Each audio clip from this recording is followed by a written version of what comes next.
Hey everyone, BioFan here. My friend Chachi Bobinks has come along with me to visit BioWare Austin today. Hi everyone, I'm Chachi Bobinks. You may recognize me from the Dialogue Wheel fan site and podcast, or from N7 Radio. Today, BioFan and I sat down with BioWare level designer Jordan Koch to discuss the Descent DLC for Dragon Age Inquisition. Hi, I'm Jordan Koch, and I'm a level designer at BioWare Austin. Where are you from originally? Originally, I'm from Northern California. I don't know if you're familiar with it all, from a little town called Arcata. Yes! Oh my god, you know where it is? I've been through it! Yes! Oh my god! It's this little tiny town about an hour and a half, hour and 45 minutes from the Oregon border, out in the middle of nowhere. Yeah, I nearly hit a deer out there. That's a very common thing to do. And I was like, I'm going to stay here for a while and calm down because deers are scary. They will destroy your car if you hit them. Yeah. They are big animals. And Oh, yeah. I'm originally from a place called the Woodlands. Oh. So you can imagine there's many woodland creatures around for cars to hit. I'm originally from a city called Austin. I don't know if you're familiar with it. A little bit, yeah. Yeah. A little familiar. We may or may not be in the middle of it right now. So are you originally from Austin? Originally, yes. Now I live in another part of Texas. Okay. You're like one of the only people in Austin that's actually from Austin, I think. I've lived here for 4 years. Does that count? No. I'm on that verge. I've been here almost 9 years, and I'm not sure if I can claim Austin or not yet, but... Yeah. I don't know. I think you can. I think it's okay. I think People it's won't, question you and be like, I need to see some proof. That's what my driver's license says. So. Close enough. Yeah. That's true. All right, so how long have you been in the games industry, and how much of that's been with BioWare, if not all? I've been in the industry since 2007.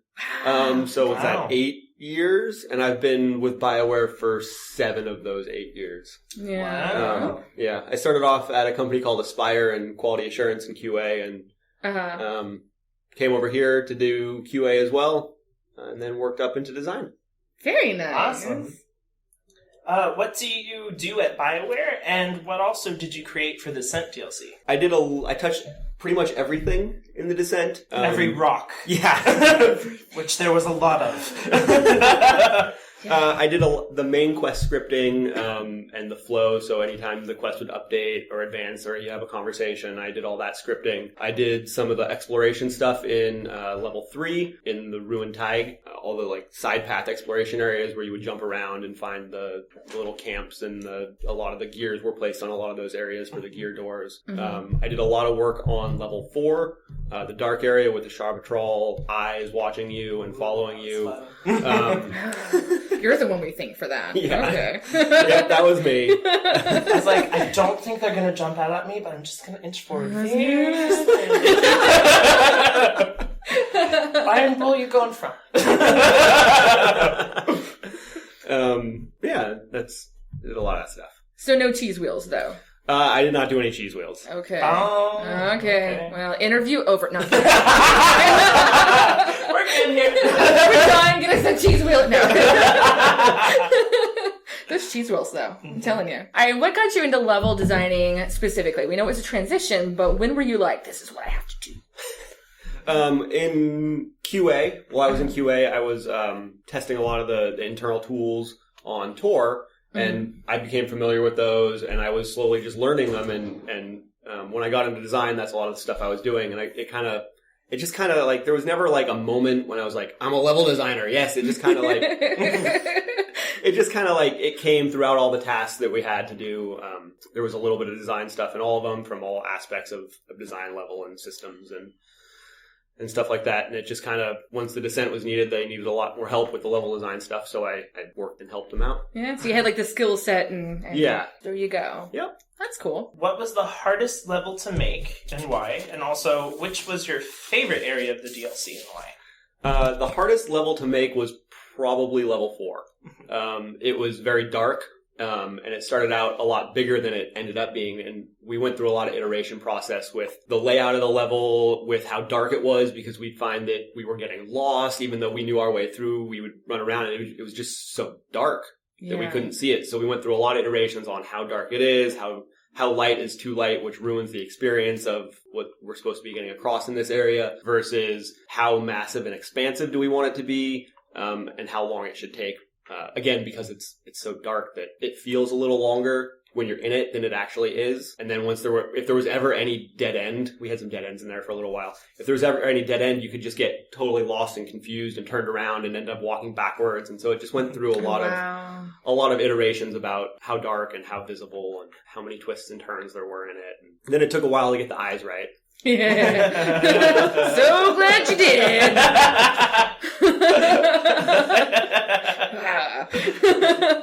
And then as for my favorite level, I'm going to say level 4 as well, probably because of that same reason that it feels different than a lot of stuff. Level 5 is a very close second, with all the lyrium all everywhere. All the pretty glowing glitteringness. Oh. Yeah, the level artist did such a good job on that area.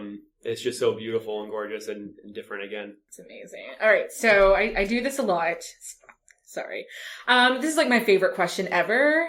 So sometimes whenever we talk to you guys, you have some funny stories to share with us, right? Like, we just found out some pretty cool stuff from Courtney. Okay. So now you have to beat her story without even knowing what it is. That's really hard if I don't know what it is. I know. Well, we'll be... If he comes up with the same thing, we'll tell him. Well, yeah, we'll let you know. So, funny bugs, funny things you had to work around, anything. Let me have it. Okay. I think the Edmonton folks one time said that one of their favorite bugs was when certain companions would walk around and just be their pants. Like just pants floating around. Sleeves. That's right. Yeah. Breeches. Yeah. Breeches.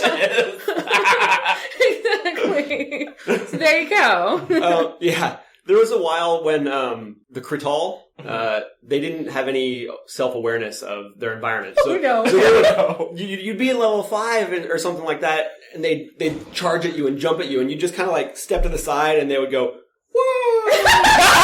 and dinosaur pigs falling off and fall off the cliffs and just die. And you're like, okay. Did they at least hang in the air for a second before they fell like wildly? I wish that would falling down into the beautiful like aurora of the bridge area. I guess it's a good one. That was probably the funniest thing that we saw, or that I saw anyway. Oh my gosh. So what was Courtney's? I'm curious.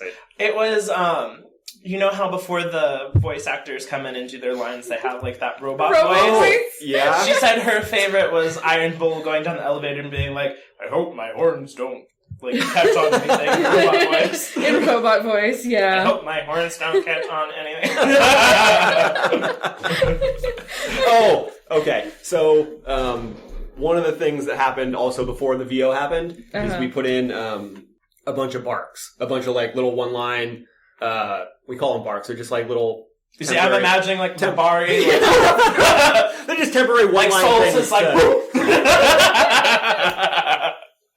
no, not that kind of part. There's like little one-line player things that we put in to kind of get the feel of what the story and the dialogue is going to be like. And I typoed one of them as I was putting in. I typoed earthquake, so it was earthquack.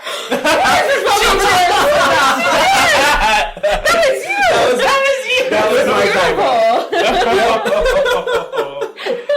So I got a lot of grief around the office for a while for that one. It was pretty fun. Earthquacks. Yeah. It's always fun to hear about those kind of things, because like I have this really bad habit of I am literally Ron Burgundy. When we're doing a show, I will read whatever is on my page, word for word. And so one of my other podcasters will go in and change the word. Oh, no. And so I'm reading and I'm like, okay, so next up we're going to talk about how I'm a big old asshole. And I'm like, wait, no!